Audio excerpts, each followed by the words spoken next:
Asante Mheshimiwa Mwenyekiti kwa kunipa nafasi. Jambo la kwanza Mheshimiwa Mwenyekiti, nipende kuipongeza wizara pamoja na kamati kwa maoni na bajeti ambayo wameisoma, lakini nimpongeze waziri kakaangu Paul Christian Makonda kwa kazi kubwa anayoifanya, lakini pia binamu wana FA nikupongeze pia kwa kazi kubwa ambayo mnaifanya. Homeboy ndugu yangu katibu mkuu wa Wizara ya Michezo Gerson Msigwa pia nawapongeza kwa kazi ambayo mnaifanya kuhakikisha kwamba wizara inaendelea. Mheshimiwa Mwenyekiti, leo tunazungumza bajeti ya michezo ambayo inaenda kwenye bilioni 525 kama sikosei. Wakati naingia hapo mwaka 2020 bajeti ilikuwa bilioni 35 tu. 32 tena na point. Tafsiri yake ni kwamba kuna revolution, kuna mapinduzi kwenye michezo. Nichukue nafasi hii kumpongeza Dr. Samia Suluhu Hassan ambaye amekuwa ni mdau namba moja kwenye kusupport, kwenye kuunga mkono kwenye sekta ya michezo. Na hii tunaiona kabisa Mheshimiwa Waziri ni mmoja kati ya wizara ambao sasa mnaingia kwenye record, hela ya maendeleo ni kubwa kuliko hela matumizi. Nikupongeze sana Mkonda kwamba hili inaonyesha kwamba nyie mmejikita kwenye kazi na mnaenda kulifanya hili jambo. Na Mheshimiwa Makonda, hatuna mashaka na wewe kwa sababu umejibainisha kwamba ni waziri ambaye hupendi tu kusifiwa. Yaani hata kama watu wanakuchukia acha kuchukia, lakini unasimamia msimamo wako. Kwa hiyo tunaamini hata kwenye hili la michezo, acha watu watakuchukia, hata watu watakufurahia, wewe songa mbele kwa ajili ya maslahi mapana ya nchi yetu. Jambo la kwanza kubwa ambalo natamani kuchangia ni kwenye swala la AFCON. Tunajiandaa na AFCON, lakini swala la AFCON ni mwaka 2027. Waheshimiwa wabunge, hili jambo sio la Wizara ya Michezo peke yake.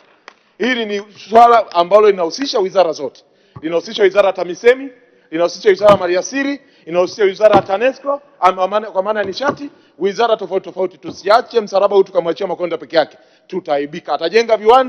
Atajenga viwanja lakini kama barabara hazipitiki kuelekea kwenye hivyo maeneo, tutakuwa tumemkwamisha Makonda, tutakuwa tumekamisha nchi, tutakuwa tumekamisha serikali yetu. Kwa hiyo niwaombe mawaziri wote wanaohusika na sekta mbalimbali, tuifanikishe AFCON, tulete heshima ya nchi.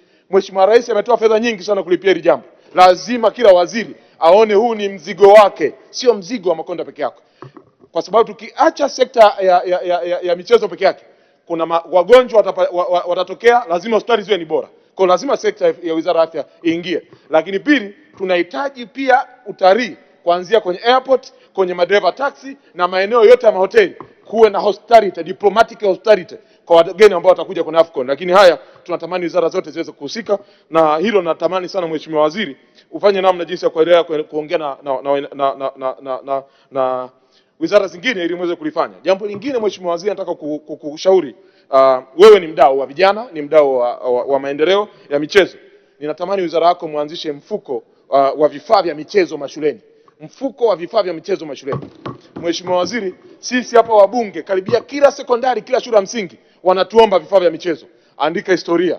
Anzisheni mfuko. Ni fedha ndogo sana kuhakikisha kila shule ya msingi, kila sekondari ina vifaa vya michezo na mipira na jezi. Wizara hii inaweza kugawa bure sekondari zote za serikali, mkaondoa mzigo ambao sisi kama wabunge tumekuwa tukiupata. Hiyo hoja Mheshimiwa Waziri ukisimamia, utafanya mabadiliko ya ajabu sana kwenye michezo, kwa sababu kuna vijana wako shule za misingi hajawahi kuona kiatu, hajawahi kuona mpira. Fanya hayo Makonda kama mabadiliko kwako kama waziri, na kushauri kwamba weka mfuko wa maendeleo ya vifaa vya michezo mashuleni, shule za misingi na sekondari, ili watoto wetu kila mwaka wanapewa vifaa kutoka Wizara ya Michezo kwa ajili ya maendeleo ya michezo kwenye mashule yetu. Jambo lingine ambalo nataka kukunga mkono Mheshimiwa Waziri ni kwenye media, kwa maana habari. Jana nimeona ukizungumza. Na Watanzania lazima tukubaliane. Tunapojenga nchi yetu kuna mambo lazima tuweke uelekeo pamoja. Waziri ameonyesha uelekeo. Content creators, waandishi wa habari, ndio mnahitaji uhuru wa habari kwenye nchi yetu. Ni kweli mnahitaji kwamba mfanye mazingira salama, lakini maudhui mnazozitengeneza zinaenda kupotosha maadili ya nchi yetu. Lazima kama nchi tukatae kabisa moja kwa moja. Mheshimiwa Waziri, kuna content creators, kuna waandishi wa habari, kuna watu maarufu wanapotosha maadili na utamaduni wa taifa letu. Sisi tunakuomba kama ambavyo mmefanya kwenye ithibati kuchuja ambao hawana standards za uandishi wa habari, twende tukasimamia hili kwa pamoja. Tusimwachie Mama Gwajima peke yake, mtu wa maendeleo ya jamii, kwa watu ambao kwa sababu tu ya umaarufu. Nenda Rwanda pale huwezi kupata umaarufu kijinga tu. Lazima upate umaarufu kwa kitu bora unachokifanya kwenye taifa lako. Unapata umaarufu kwa kutangaza vitendo vya ovyo na vya ajabu ambavyo vinavunja maadili yetu. Mheshimiwa Waziri, tunakuomba lisimamie hilo, lakini sio wewe tu, pamoja na jeshi la polisi kwa maana ya Wizara ya Mambo ya Ndani lazima ikuunge mkono. Tunapoenda kwenye ultimatum ya maadili ya nchi, Lazima Watanzania tukubaliane. Sio swala la kwamba waziri anabana, mbona anatuingilia. Hakuna kuingilia kwenye swala la maadili. Swala la maadili ni mustakabali wa nchi. Swala la maadili ni usalama wa nchi. Swala la maadili ni swala ambalo linahusisha taifa letu miaka 30, miaka 100 ijayo. Hili sio swala la kwamba waziri hakuna. Mheshimiwa Waziri, songa mbele, wabane kadi unavyoweza kuwabana. Watu wa TCRA, watu wa polisi wafanye kazi kuhakikisha kwamba tunalinda heshima ya nchi yetu. Content tunazozirisha kwenye jamii ziwe ni content zenye maadili na zinazobeba sifa za taifa letu. Mheshimiwa Waziri, jambo lingine ninakuomba na ninakusihi, amelizungumza Babu Tale, swala la arena. Ukisoma kwenye ilani ya CCM, wanasema katika kukuza na kuendeleza sanaa za michezo nchini, serikali ya CCM itachukua hatua zifuatazo. Kwenye namba 11 anasema kujenga kituo kikubwa cha burudani kwa ajili ya maonyesho ya kazi za sanaa na burudani nyingine za kitaifa na kimataifa. Mheshimiwa Waziri, unaweza kukubali kwamba mkono wa Mheshimiwa Rais Dr. Samia Suluhu Hassan ni mkono wa baraka. Tumepata hapa maandalizi ya Miss Tanzania tunaenda kufanya. Tumepata hapa tunaona basketball inakuwa, tunaona football inakuwa, tunaona riadha inakuwa, tunaona muziki unakuwa.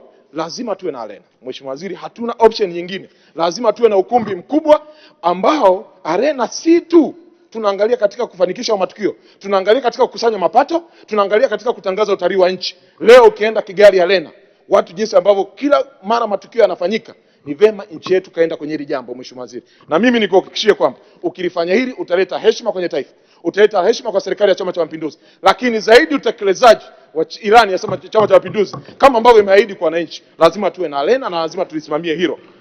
Christian Paul Makonda, mimi nikutakia kila laheri, lakini zaidi kuna maslahi ya wachezaji. Lazima kama serikali imetangaza kima cha chini cha mishahara ya wafanyakazi, sekta ya kwa mfano kwenye football, wachezaji wengi wana changamoto ya maslahi, mishahara yao ni midogo.